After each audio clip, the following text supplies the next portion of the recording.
Hello दोस्तों, आप सभी को नमस्ते। मैं शिव शक्ति कुमार और हमारी यूट्यूब चैनल यात्रा इस पर आप सभी का स्वागत है। तो हमारा जो कार्यक्रम चल रहा था जिसमें हम क्या कर रहे थे कि 71वीं बीपीएससी के लिए साथ साथ बिहार के अन्य कॉम्पिटिटिव एग्जाम के लिए हम क्या कर रहे थे कि एसपीडी प्रकाशन का जो किताब है उसके एमसीक्यू को देख रहे थे। प्रत्येक दिन 40 से 50 एमसीक्यू देखते थे। साथ में हम उसका एक्सप्लेनेशन भी करते थे और जो भी महत्वपूर्ण तथ्य होता था, जो स्टेट होता था, मैं उसका भी चर्चा करता था। तो अब ये आखिरी वीडियो है एमसीक्यू का, क्योंकि इसके बाद एमसीक्यू समाप्त हो गया है, साथ में एक्सप्लेनेशन भी समाप्त हो गया है। तो मैं आप लोगों के समक्ष आगे अब नए प्रकार के वीडियो लेकर प्रस्तुत होऊंगा। फिलहाल इसको देखते हैं। तो मुख्य रूप से अभी हम 71वीं बीपीएससी के आप देखेंगे कि 71वीं बीपीएससी के लिए आप लोगों के समक्ष टाइम बहुत कम है। 71वीं बीपीएससी का टाइम कम है, साथ में एईडीओ का भी पेपर आ गया है। तो अब देखेंगे 71वीं बीपीएससी के लिए हम तेज रिवीजन करें, क्योंकि करंट अफेयर के बिना सिलेबस जो है इसमें पीटी में रिजल्ट नहीं आ सकता है। तो चलिए देखते हैं। पहला जो प्रश्न है हमारा, सबसे पहला प्रश्न देखेंगे तो 440 नंबर क्वेश्चन देखते हैं। पहला प्रश्न है कि बिहार के वित्त मंत्री सम्राट चौधरी ने वित्तीय वर्ष 2024-25 के लिए 2.78 लाख करोड़ का बजट पेश किया, जो पिछले बजट से 16,848 करोड़ रुपये अधिक है। बताएं सर्वाधिक बजट किस विभाग के लिए दिया गया। तो आप देखेंगे शिक्षा विभाग के लिए दिया गया और ये कितना था, तो 52,639.03 करोड़ रुपया जो है। अब देखेंगे कि यहाँ बजट वित्तीय वर्ष 2024-25 की बात कर रहा है, 2024-25 की बात कर रहा है। तो अभी देखेंगे बजट जो है 25-26 भी प्रस्तुत हो गई है। देखेंगे 2025-26 का भी बजट जो है प्रस्तुत हो गया है। तो 24-25 का बजट आपसे पूछा नहीं जाएगा, तो आप इसको मेमोराइज करने नहीं कीजिए, क्योंकि जो भी बजट से पूछा जाता है वो करंट ईयर से पूछा जाता है, इसी साल का पूछा जाता है। तो इस साल का बजट देखते हैं कि जो 2025-26 का बजट बिहार सरकार के द्वारा प्रस्तुत किया गया है, या फिर वित्त मंत्री जो सम्राट चौधरी उनके द्वारा ये बजट कितना का था। तो आप देखेंगे कि यह 3.17 लाख करोड़, आप याद रखेंगे जो 25-26 का बजट प्रस्तुत किया गया वह 3.17 लाख करोड़ था। आप इसको याद रखेंगे। 3.17 लाख का मतलब होता है 3,17,000 करोड़ रुपया लगभग इसका बजट था। साथ में देखेंगे शिक्षा पर कितना, शिक्षा पर सर्वाधिक जो है खर्च हुआ, और शिक्षा पर कितना खर्च हुआ तो देखेंगे 60,964 करोड़ रुपया। तो आप इसको याद रखेंगे। 25-26 के बजट में शिक्षा पर 60,964 करोड़ रुपया का खर्च किया गया। तो आप इसको याद रखेंगे। चलिए अगला प्रश्न देखते हैं। अगला प्रश्न देखेंगे कि बिहार सरकार ने राज्य में स्टार्टअप इकोसिस्टम को बढ़ावा देने के लिए हाल में किसके साथ समझौता किया है। तो राज्य सरकार के स्टार्टअप इकोसिस्टम बढ़ावा देने के लिए सीडबी के साथ समझौता किया है। तो आप याद रखेंगे सीडबी के साथ समझौता किया है। सीडबी का जो फुल फॉर्म होता है small industries development bank of India. तो आप इसको भी याद रखेंगे, क्योंकि पीटी में एक बार आता है हमेशा। तो small industries development of small industry development bank of India. तो आप इसको याद रखेंगे, बैंक ऑफ इंडिया। तो इसको सीडबी का ये फुल फॉर्म हुआ। और सीडबी की स्थापना देखेंगे कि 1990 में किया गया था। तो आप इसको याद रखेंगे सीडबी का स्थापना कब किया गया था, 1990 में किया गया था। और इसका हेड क्वार्टर कहाँ है, लखनऊ के अंदर है। तो इसको भी याद रखेंगे। इसका हेड क्वार्टर जो है जनरली देखेंगे जितना जितना बड़ा बैंक है उस सबका हेड क्वार्टर मुंबई या दिल्ली में है, लेकिन इसका हेड क्वार्टर कहाँ है, लखनऊ के अंदर है। और ये आरबीआई के अधीन काम करती है। ये क्या करती है कि आरबीआई के अधीन काम करती है। जब हम लोग अलग से यूपीएससी के लिए पढ़ेंगे, बीपीएससी के लिए अलग से जब हम इसको सिलेबस में पढ़ेंगे तो और डिटेल पढ़ेंगे सीडबी की कितनी योजनाएं चल रही है, सीडबी किस तरीके से वर्क करता है। लेकिन यहाँ करेंट अफेयर में बस इतना ही इनफ है।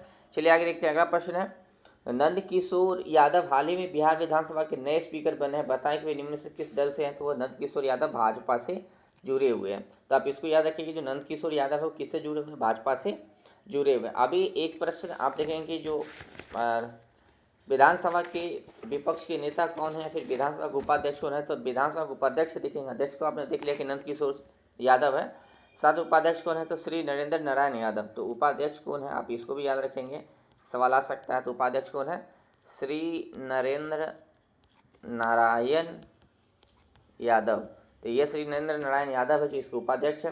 साथ में विधानसभा में विपक्ष के नेता कौन है, तो तेजस्वी यादव है। इसको भी याद रखेंगे, तेजस्वी यादव जो है क्या है, विपक्ष के नेता है। तो आप इसको याद रखेंगे। और बिहार में विधानसभा की कितनी सीटें हैं, तो आप जानते हैं कि 243 243 सीट्स है। तो आप इसको याद रखेंगे। बाद बाकी आप डिटेल पढ़े होंगे इस स्टैटिस्टिक्स में। चलिए देखते हैं। अगला प्रश्न है, बिहार के किस जिले के कल्लू घाट पर बने अंतर्राष्ट्रीय बंदरगाह का उद्घाटन 15 फरवरी 2024 को केंद्रीय पतन पोत परिवहन जलवार मंत्री सर्बानंद सोनोवाल के द्वारा किया गया? तो सारण में। तो एक प्रश्न आप सिर्फ याद रखेंगे कि जो कल्लू घाट है उसको अंतर्राष्ट्रीय बंदरगाह बनाया जा रहा है और वो कहाँ है? सारण जिला में। आपसे यह सवाल आ सकता है वो कहाँ है? सारण जिला के अंदर है, तो आप इतना याद रखेंगे। साथ में इसका उद्घाटन कब हुआ था? 15 फरवरी 2024 को केंद्रीय पोत एवं परिवहन जल मार्ग मंत्री सर्बानंद सोनोवाल के द्वारा किया गया, तो आप इसको भी याद रखेंगे, ये सवाल आ सकता है। चलिए आगे देखते हैं। अगला प्रश्न है, हाल में बिहार के उप मुख्यमंत्री सह वित्त मंत्री सम्राट चौधरी ने राज्य के विधानमंडल में वित्तीय वर्ष 2024-25 के लिए कितने रुपए का बजट पेश किया? तो 2,78,725 करोड़ रुपया। तो ये देखिए कि 2024-25 का ये पुराना फैक्ट हो गया। आप इस साल का देख लेंगे 2025-26 का बजट कितना का पेश किया गया है? तो 3.17 लाख। आप इसको याद रखेंगे, 3.17 लाख लगभग, यही पूछा जाएगा आपसे पीटी में। तो 3.17 लाख करोड़ का इस बार का बजट प्रस्तुत किया गया है बिहार सरकार के द्वारा, आप इसको याद रखेंगे। चलिए अगला प्रश्न देखते हैं। अगला प्रश्न है, मुंबई में आयोजित 30वीं राष्ट्रीय भारोत्तोलन चैंपियनशिप में बिहार की बेटी मारिया अभिनवी भारती ने कौन सा पदक जीता है? तो रजत पदक जीती है। तो मारिया अभिनवी भारती ये बिहार की है और ये रजत पदक जीती हैं किसमें? 30वीं राष्ट्रीय भारोत्तोलन चैंपियनशिप में रजत पदक जीती, तो आप इसको याद रखेंगे। चलिए आगे देखते हैं। अगला प्रश्न है, किस जिले में बनने वाले बिहार के दूसरे एम्स के लिए हाल में केंद्र सरकार ने 1264 करोड़ का बजटीय प्रावधान किया है? तो देखेंगे कि कितना प्रावधान है, 1264। दरभंगा में बन रहा है दूसरा एम्स बिहार का। पहला एम्स बिहार का कहाँ है? फुलवरिया में है, तो आप फुलवरिया पटना के अंदर पहला एम्स का निर्माण किया गया, तो आप इसको भी याद रखेंगे। पूरे देश में पहला एम्स कौन बना था?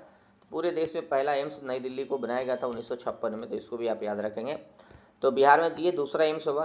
बिहार के पास अगर ये दरभंगा जो बन जाता है तो ये बिहार के लिए दूसरा एम्स होगा। चलिए आगे देखते हैं। अगला प्रश्न है, हाल ही में बिहार इंटर्नशिप नीति को मंजूरी दिया है। बिहार सरकार ने इंटर्नशिप नीति को मंजूरी दिया है। बताएं कि इस नीति के तहत इंटर्नशिप करने पर कितने रुपए के छात्रवृत्ति स्टाइपेंड का लाभ मिला जाएगा? तो 10,000 रुपये का। 10,000 देखेंगे छात्रवृत्ति जो है तो उसको 10,000 का लाभ मिलेगा, आप इसको याद रखेंगे। चलिए अगला प्रश्न देखते हैं। अगला प्रश्न है, कौन सा राज्य ट्रैफिक ऑडिट करने वाला पहला राज्य बना है? तो बिहार। पूरे देश के अंदर बिहार जो है पहला राज्य बना है जहाँ ट्रैफिक ऑडिट किया गया है। चलिए अगर देखते हैं। अगला प्रश्न देखते हैं। अगला प्रश्न है, झारखंड में हालिया आयोजित 67वें नेशनल स्कूल गेम्स 2023-24 के विश्व प्रतिस्पर्धा में बिहार के खिलाड़ियों ने कितना पदक जीता है? तो 10 पदक। इसको याद रखेंगे। जो 67वां स्कूल गेम हुआ 23-24 उसके विश्व प्रतिस्पर्धा में बिहार के 10 खिलाड़ियों ने पदक अपने नाम किया है, 10 पदक। चलिए देखते हैं। अगला प्रश्न है, पर्यटन विभाग द्वारा जारी हालिया आंकड़ों के आधार पर बताएं कि साल 2023 में कितने विदेशी पर्यटक बिहार के दौरा किए हैं? तो आप देखेंगे कि ये जो है 5,46,576 5,46,576 विदेशी पर्यटक भारत में आए थे। तो ये जो है विधानसभा में ये डाटा प्रस्तुत किया गया था। चलिए आगे देखते हैं। अगला प्रश्न है कि बिहार के गरीब परिवारों की आर्थिक दशा सुधारने के लिए उद्योग विभाग ने कितने करोड़ रुपए की स्वीकृति दी है? 1250 करोड़ का।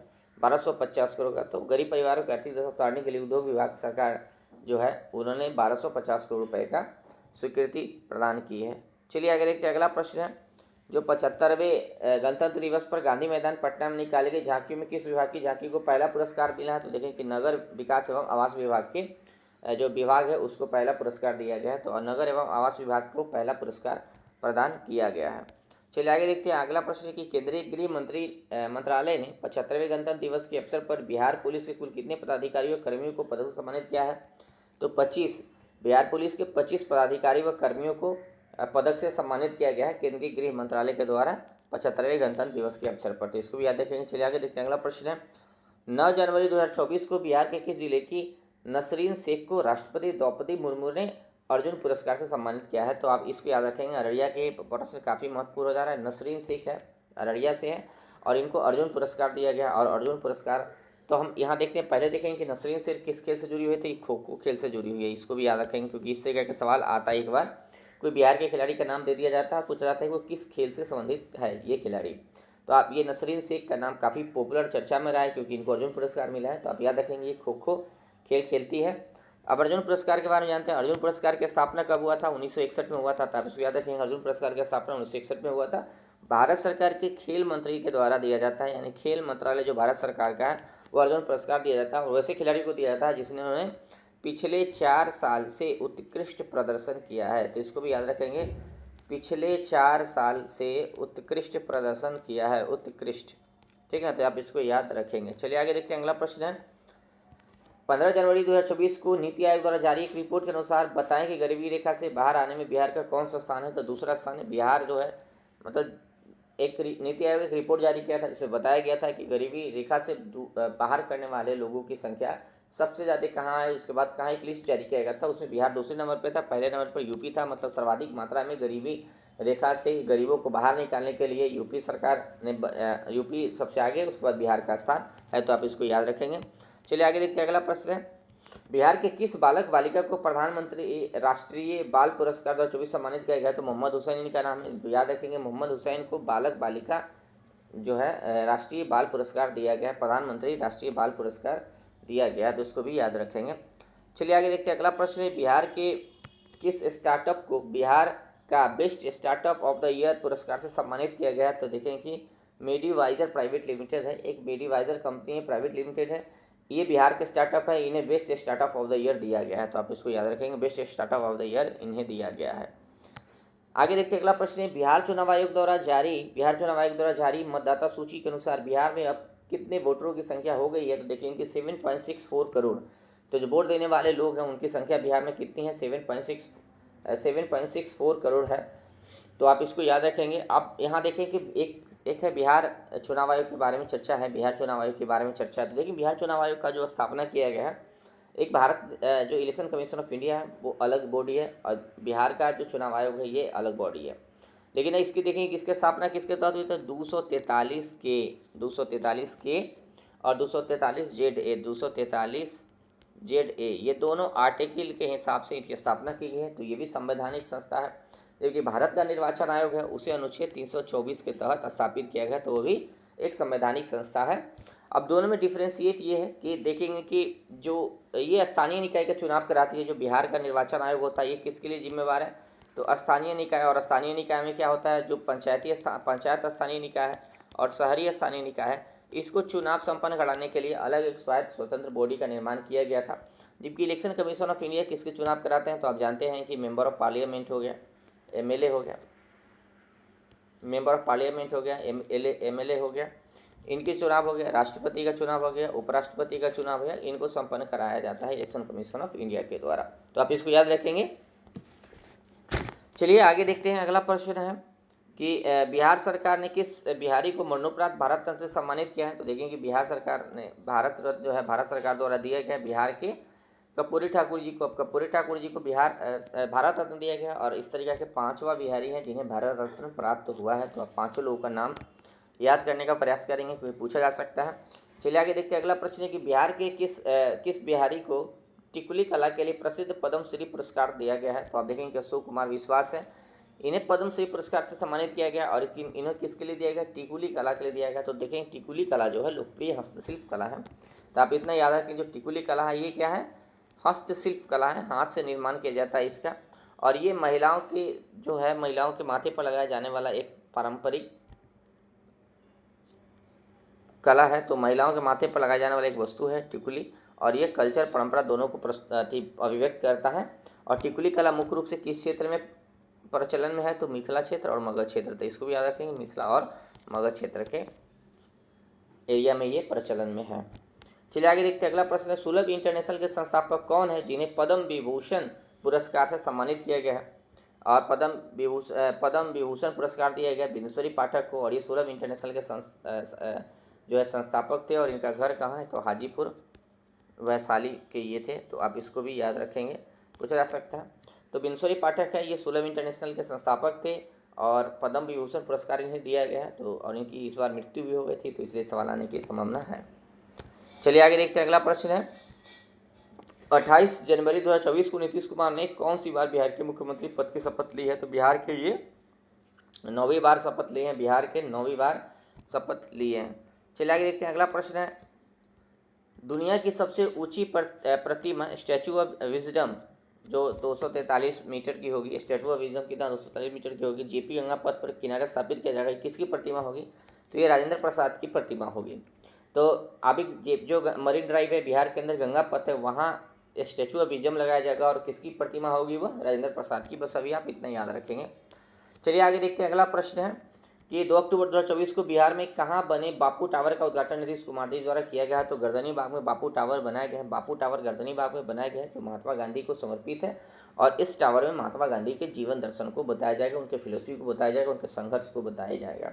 तब इसको याद रखेंगे। चलिए आगे देखते हैं, अगला प्रश्न है, किस राज्य की आपदा प्रबंधन प्राधिकरण द्वारा नीतीश नाम के एक सुरक्षा डिवाइस लॉन्च किया गया? तो बिहार सरकार के द्वारा लॉन्च किया गया, यानी बिहार राज्य आपदा प्रबंधन द्वारा नीतीश डिवाइस लॉन्च किया गया। नीतीश डिवाइस का काम क्या होगा कि जो भी आपदा है उसकी पूर्व सूचना देगा, जैसे वज्रपात है, भूकंप है, चाहे जो भी है, वर्षा, आंधी तूफान जो भी है, तो इसकी जो है सूचना दिया जाएगा। और ये जो बनाया गया है बिहार आपदा प्रबंधन प्राधिकरण द्वारा IIT पटना के सहयोग से, तो इसको भी याद रखेंगे।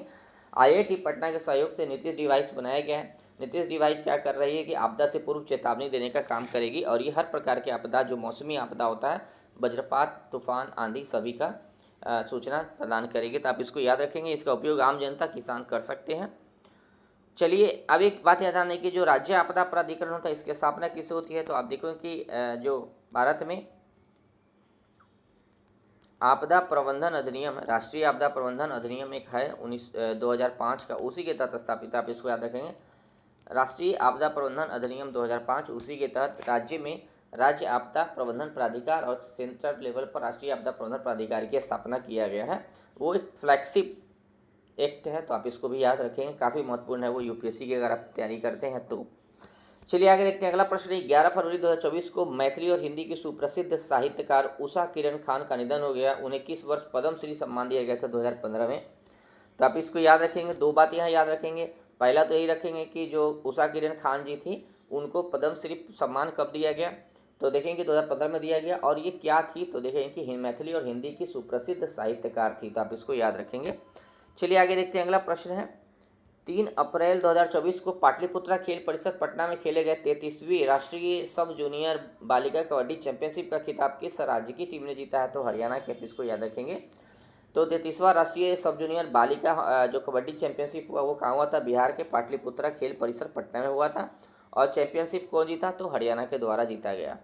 चलिए आगे देखते हैं, अगला प्रश्न है कि 1 फरवरी 2024 को पेश अंतरिम बजट में बिहार को रेलवे विस्तारीकरण के लिए कितनी राशि का आवंटन किया गया है? तो देखेंगे कि आप 10,754 करोड़ रुपया दिया गया है। तो बिहार में रेलवे का विस्तार करने के लिए 10,754 करोड़ रुपया दिया गया है, इसको याद रखें। चलिए आगे देखते हैं, अगला प्रश्न है, तमिलनाडु में आयोजित खेलो इंडिया यूथ गेम 2024 में बिहार ने 5 पदक जीतकर कौन स्थान पर रहा? तो 21वें स्थान पर रहा। अब देखें कि ये तो पुराना फैक्ट हो गया, इस साल खुद बिहार के अंदर खेलो इंडिया यूथ गेम हुआ था, यानी खेलो इंडिया यूथ गेम 2025 का आयोजन बिहार के 5 शहर में हुआ था। 5 शहर याद रखेंगे, क्योंकि हमने पहले की वीडियो में इस पर चर्चा किया है, तो 5 शहर याद रखेंगे, साथ में बिहार की रैंकिंग को भी आप याद रखेंगे। चलिए आगे देखते हैं, अगला प्रश्न है, हाल ही में 5 फरवरी 2024 को बिहार सरकार की लघु उद्यमी योजना का शुभारंभ किया गया, नीतीश कुमार के जी द्वारा किया गया। अब लघु उद्यमी योजना बिहार के नागरिकों के लिए है, और इसमें क्या किया जाएगा कि जिनकी आयु 18 से 50 वर्ष है, उन्हें एक अनुदान दिया जाएगा, और प्रत्येक सदस्य को, परिवार के मतलब एक सदस्य को 2 लाख रुपया दिया जाएगा, ताकि वो छोटा छोटा जो है उद्योग धंधा की स्थापना कर सके। तो आप इसको याद रखेंगे। चलिए आगे देखते हैं, अगला प्रश्न है कि 30 मार्च 2024 को राष्ट्रपति भवन में भारत रत्न सम्मान समारोह आयोजित किया गया। बताएं कि बिहार के किस महान हस्ती को मरणोपरांत भारत रत्न दिया गया है? तो कर्पूरी ठाकुर जी है, और इन्हें 2024 में मरणोपरांत जो है भारत रत्न प्रदान किया गया। बिहार से अभी तक 5 भारत रत्न प्राप्त लोग हैं, आप उनका नाम देख लेंगे, PT में आ सकता है। चलिए आगे देखते हैं, अगला प्रश्न है, हाल ही में खबरों में रहा मिशन दक्ष का संबंध किस राज्य से है, जो शिक्षा विभाग द्वारा पढ़ाई में कमजोर बच्चों की शिक्षा में सुधार के लिए शुरू किया गया है? तो देखें कि मिशन दक्ष जो है बिहार सरकार का है, और ये किसना का है? तो कक्षा 3 से लेकर 8वीं कक्षा तक के लिए है। मिशन दक्ष जो है कक्षा 3 से लेकर 8वीं कक्षा तक के लिए, और वे उन विद्यार्थियों के लिए है जो काफ़ी कमज़ोर है और सिर्फ अध्ययन करने में उनको अलग से ज़रूरत है, शिक्षक का उस पर विशेष ध्यान की जरूरत है। तो इसलिए मिशन दक्ष लाया गया है, ताकि जो विद्यार्थी हैं तीसरा से लेकर 8वीं कक्षा में पढ़ते हैं और वे कमज़ोर है, उनको जो है विशेष तरीक़ा से प्रशिक्षित किया जाए, ताकि उनके वो अन्य बच्चों के समकक्ष आ सके। और इसमें क्या करता है कि अधिकतम 5 बच्चों को शिक्षक जो है, एक शिक्षक अधिकतम 5 बच्चों को मिशन दक्ष के तहत प्रशिक्षित करता है या फिर पढ़ाता है। तो इसको याद रखेंगे। चलिए आगे देखते हैं, अगला प्रश्न है, 30वां राष्ट्रीय राज्य निर्वाचन आयुक्त सम्मेलन 15 से 17 मार्च 2024 तक निम्नलिखित में से आयोजित किया गया था? तो बोध गया में, आप इसको भी याद रखेंगे। तो बोध गया में क्या हुआ था कि 30वां राष्ट्रीय राज्य निर्वाचन आयुक्त सम्मेलन 15 मार्च से 17 मार्च तक आयोजित किया गया था। इसको याद रखेंगे। चलिए अगला देखते हैं। अगला प्रश्न है, बिहार के किस जिले के प्रसिद्ध रंगकर्मी प्रसाद रत्नेश्वर को नाट्य संवर्ग अभिनय में विशिष्ट योगदान के लिए नटराज कला सम्मान 2024 से सम्मानित किया गया? तो ये पूर्वी चंपारण के हैं। अब याद रखेंगे कि नटराज कला सम्मान 2024 किन्हें मिला है? तो यहाँ मिला है प्रसाद रत्नेश्वर जी को मिला है नाट्य संवर्ग में। तो आप याद रखेंगे, तो प्रसाद रत्नेश्वर जी को नाट्य कला सम्मान 2024 प्रदान हुआ और वे कहाँ के हैं? तो वो पूर्वी चंपारण के हैं। तो इसको याद रखेंगे। चलिए आगे देखते हैं। अगला प्रश्न है कि बिहार के नागी नकटी पक्षी अभ्यारण्य को रामसर स्थलों की सूची में शामिल करने के बाद बिहार में कुल कितने रामसर स्थल हो गए? तो 3 हो गए। 2 तो यही है, नागी और नकटी। और नागी और नकटी किस जिला में है? तो जमुई के अंदर है, आप इसको भी याद रखेंगे। और तीसरा है कांवरताल। तो कांवरताल झील पहला था जिसे रामसर संधि के स्थल में शामिल किया गया था, और बाद में चल के 2 और नागी और नकटी को शामिल किया गया। आप देखेंगे रामसर संधि जो है किस लिए प्रसिद्ध है? तो रामसर संधि देखेंगे वेटलैंड के कंजर्वेशन के लिए प्रसिद्ध है। रामसर संधि वेटलैंड की कंजर्वेशन के लिए प्रसिद्ध है। और पूरे भारत में सर्वाधिक रामसर स्थल किस राज्य में है? तो आप देखेंगे कि तमिलनाडु के अंदर है। तमिलनाडु में सर्वाधिक रामसर स्थल है, ये 20 है। दूसरा स्थान है यूपी का है। तो अब बिहार में कितने रामसर स्थल हो गए? तो आप देखेंगे कि बिहार में रामसर स्थल 3 है। रामसर स्थल की बार मान्यता मिलती रहती है, लेकिन आप देखेंगे 2025 तक 91 रामसर स्थल पूरे भारत के अंदर हो गया था। चलिए आगे देखते हैं। अगला प्रश्न है कि 3 से लेकर 4 जुलाई 2024 तक पुणे महाराष्ट्र में आयोजित सीनियर राष्ट्रीय जो रग्बी 7 महिला प्रतियोगिता 2024-25 में बिहार की महिला टीम ने कौन सा पदक जीता है? तो रजत पदक जीता गया। तो महिला टीम के द्वारा कौन सा पदक जीता गया था? रजत पदक। आप इसको याद रखेंगे। चलिए आगे देखते हैं। अगला प्रश्न है, मिथिला मखाना को जीआई टैग कब प्राप्त हुआ? तो 20 अगस्त 2022 को। इसको भी याद रखेंगे। मिथिला मखाना को जीआई टैग जो है 20 अगस्त 2022 को प्राप्त हुआ है। मेरा एक वीडियो देखेंगे प्लेलिस्ट में, जिसमें हम बिहार के जितना भी जीआई टैग प्राप्त वस्तु है, हम उस पर एक वीडियो बनाए हुए हैं, तो आप उसको देख सकते हैं। और मिथिला जो मखाना है, जो मखाना का उत्पादन होता है पूरे बिहार में 85% मखाना होता है पूरे भारत का, साथ साथ दुनिया का 70 से 80% मखाना बिहार के अंदर होता है। बिहार के जो मखाना है वो मखाना को जीआई टैग दे के बिहार की पहचान दिया गया है। पहले देखेंगे कि मखाना का प्रोसेसिंग कहाँ होता था, तो हरियाणा के अंदर किया जाता था। यानी बिहार का मखाना हरियाणा के नाम से दुनिया में बिका करती थी, तो इसलिए फूड पार्क बनाने की बात चल रही बिहार के अंदर। और मिथिला मखाना को जीआई टैग देके इसकी पहचान को सुरक्षित किया गया है। साथ में किसानों को कानूनी अधिकार और जो उसका बौद्धिक अधिकार है, रचनात्मक अधिकार है, उसको भी संरक्षण करने का प्रयास किया जा रहा है। चलिए आगे देखते हैं। 19 अप्रैल से 1 जून 2024 तक 7 चरणों में आयोजित 18वीं लोकसभा चुनाव बिहार के किस राजनीतिक दल की जीत 100% रहा? तो देखेंगे ये लोजपा है, और लोजपा जितने भी सीट पर चुनाव लड़ा था सभी पर जीत दर्ज किया था। तो आप इसको याद रखेंगे। अगला प्रश्न देखते हैं। अगला प्रश्न है कि 18वीं लोकसभा चुनाव के तहत बिहार के 40 लोकसभा सीटों में से कि विभिन्न दलों को मिले सीटों में कौन सा मिलान सही है? तो देखेंगे कि लोजपा 5 सीट जीती थी, यानी 5 पर लड़ी थी, 5 सीट जीती थी। तो इसको याद रखेंगे। बाद बाकी यहाँ सब के सब गलत है। देखेंगे कि यहाँ देखेंगे कि